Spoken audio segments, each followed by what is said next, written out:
اعوذ باللہ من الشیطان الرجیم بسم اللہ الرحمن الرحیم اللہ اکبر لا الہ الا اللہ واللہ اکبر وللہ الحمد انہ وحدہ صدق وعدہ نصر عبدہ حزم الاحزاب وحدہ لا الہ الا اللہ لبیک اللہم لبیک لبیک لا شریک لک لبیک ان الحمد والنعمت لک والملک لا شریک لک ان اللہ وملائکتہ یصلون علی النبی یا ایہا الذین آمنوا صلوا علیہ وسلموا تسلیما اللہم صلی وسلم وبارک علی سیدنا محمد وعلی آلہ واصحابہ وازواجہ وذریتہ اجمعین بقدر حسنہ ونورہ وجمالہ وکمالہ رب اشرح لی صدری ویسر لی امری واحلل عقدۃ من لسانی یفقہوا قولی۔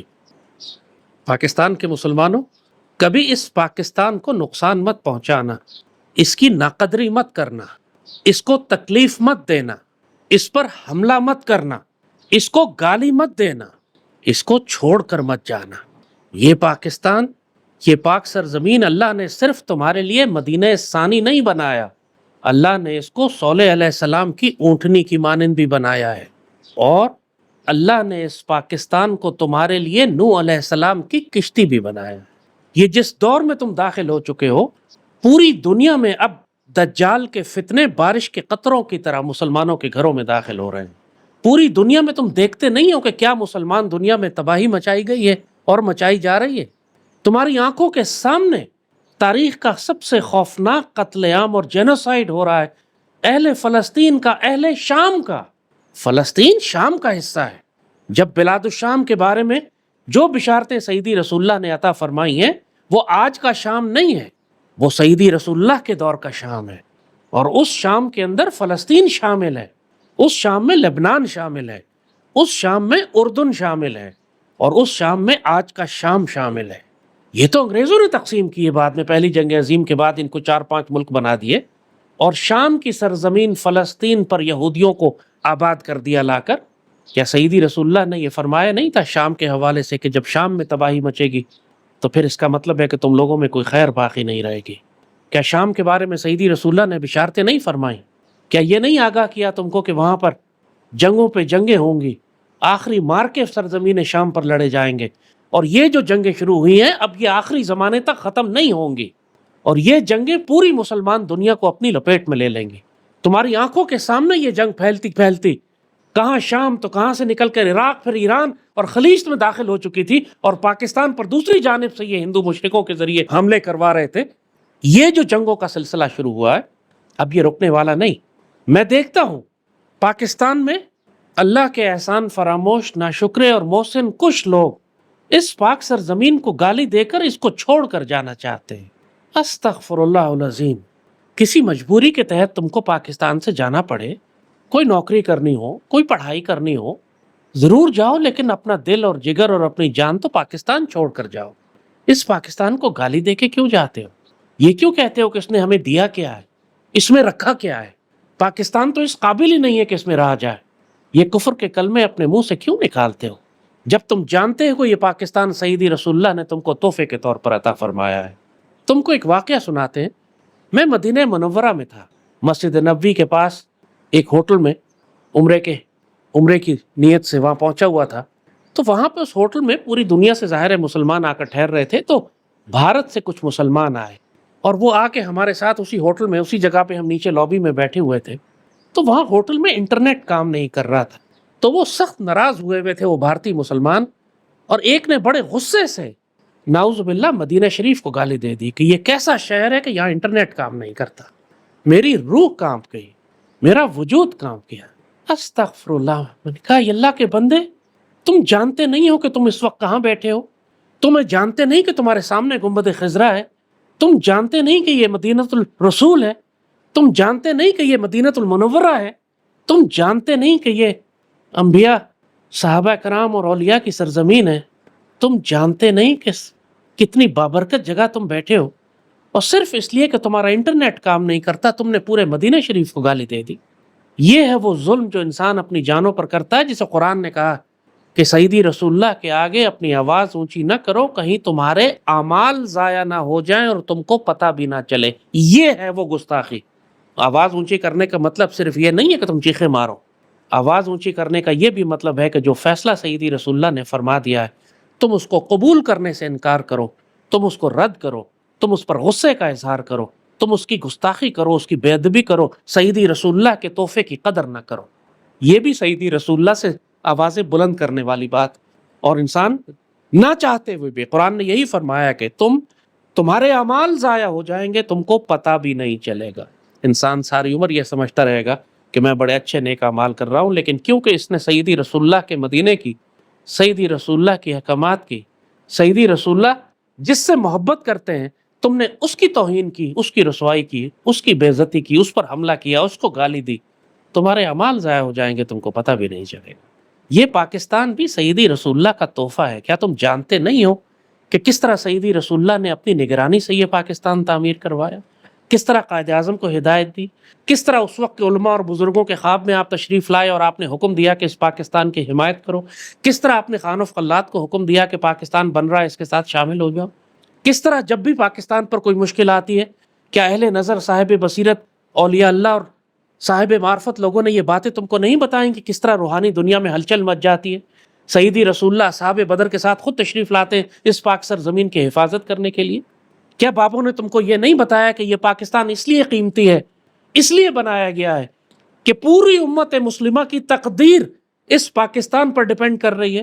غزوہ ہند یہاں سے ہونا ہے، رایت السود والی پرچم اور وہ فوجیں یہاں سے نکلنی ہیں، وہ بہترین شہسوار یہاں سے آنے ہیں، یہاں کی فوجوں میں اللہ کا خلیفہ مہدی ہوگا۔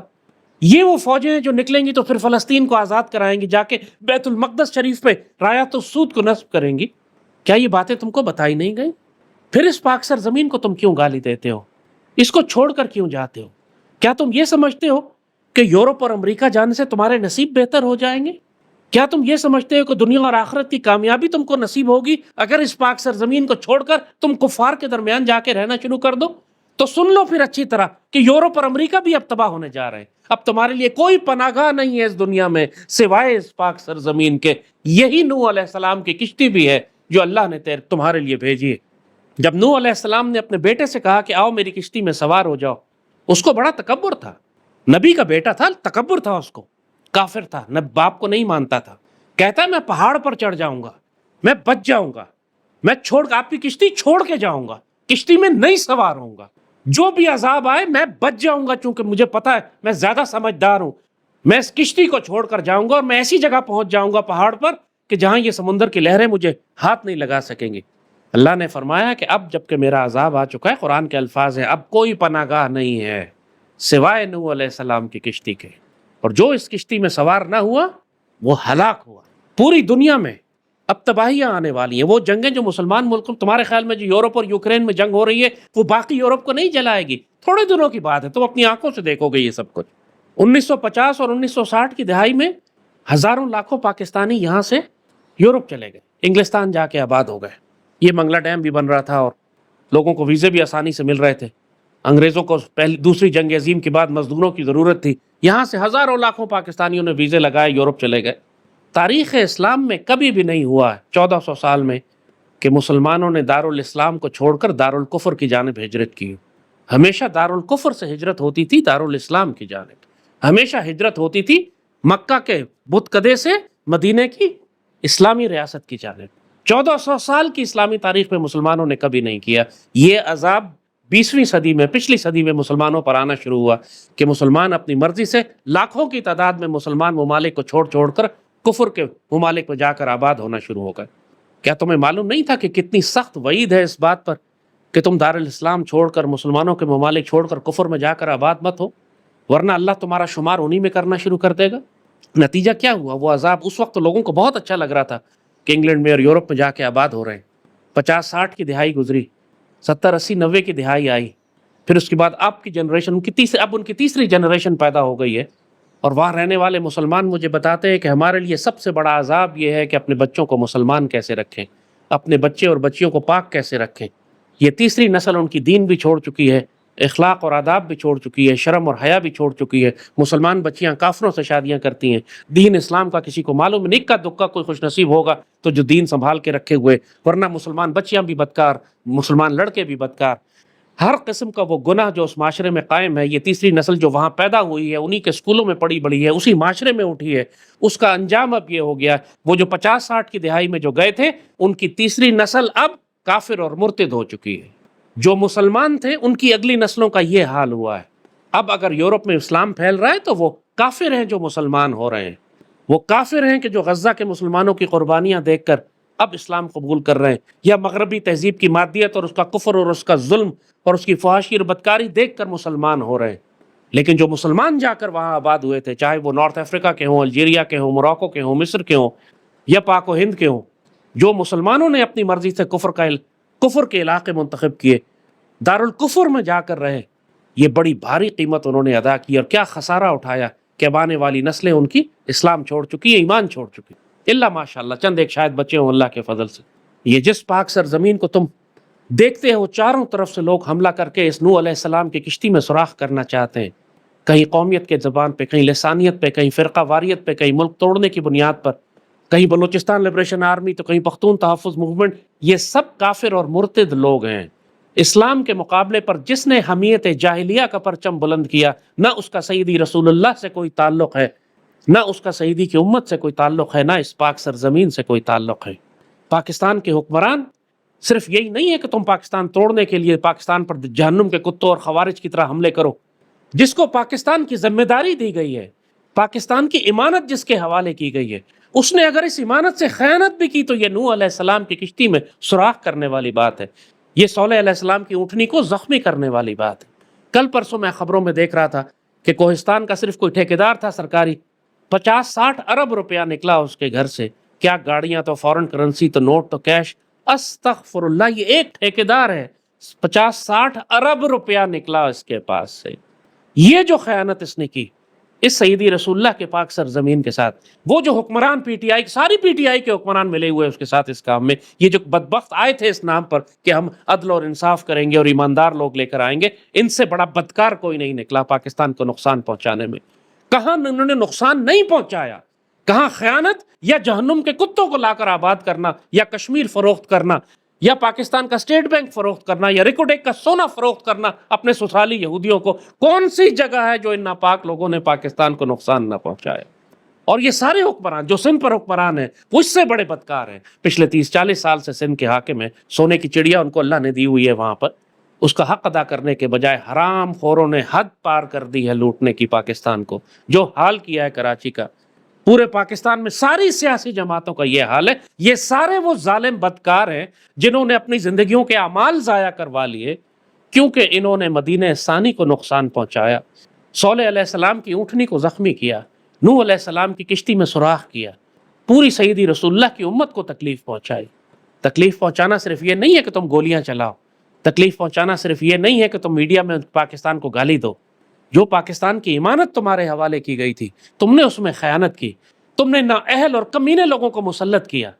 استغفر اللہ، اس وقت پاکستان پہ سب سے بدکار، سب سے جاہل، سب سے نااہل لوگ جو پاکستان پر ہر سیاسی جماعت نے ہر صوبے میں مسلط کیے ہیں، ان للہ و انا الیہ راجعون۔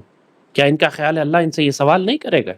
ایک ریاست امت مسلمہ کی آبرو بچی ہے پوری دنیا میں، اب تو تمہیں آنکھوں سے نظر آ رہا ہے کس طرح انہوں نے ایران کو تباہ و برباد کرنے کی پوری سازش کی، کس طرح اب ترکی کے خلاف سازش ہو رہی ہے۔ صرف ایک پاکستان بچا ہے، ایک پاک سرزمین بچا ہے، اور کتوں کی طرح یہ اس کو نوچنے بھنجوڑنے میں لگے ہوئے ہیں، لوٹنے میں لگے ہوئے ہیں، اس پر حملے کر رہے ہیں، اس کو آگ لگا رہے ہیں، اس کشتی میں سوراخ کر رہے ہیں۔ استغفر اللہ العظیم۔ پاکستان کے مسلمانوں یہ ظلم نہ کرو، بہت اچھی طرح سن لو، اس وقت پوری دنیا کے صاحب نظر بابے، پوری دنیا کے جو صاحب نظر بابے جن کو اللہ نے بصیرت عطا فرمائی ہوئی ہے، مسلمانوں سے کہہ رہے ہیں تم جس ملک میں ہو وہیں بیٹھو، اب بھاگنے کا کوئی فائدہ نہیں، کہ جو اللہ نے تقدیر اب ظاہر کرنی ہے وہ ظاہر ہو کر رہے گی۔ لیکن پاکستان کے مسلمانوں سے وہ کہتے ہیں پاکستان واپس لوٹ جاؤ، تمہارے لیے اللہ نے محفوظ پناہگاہ رکھی ہے، تم کو اللہ نے گھر بنا کر دیا ہے۔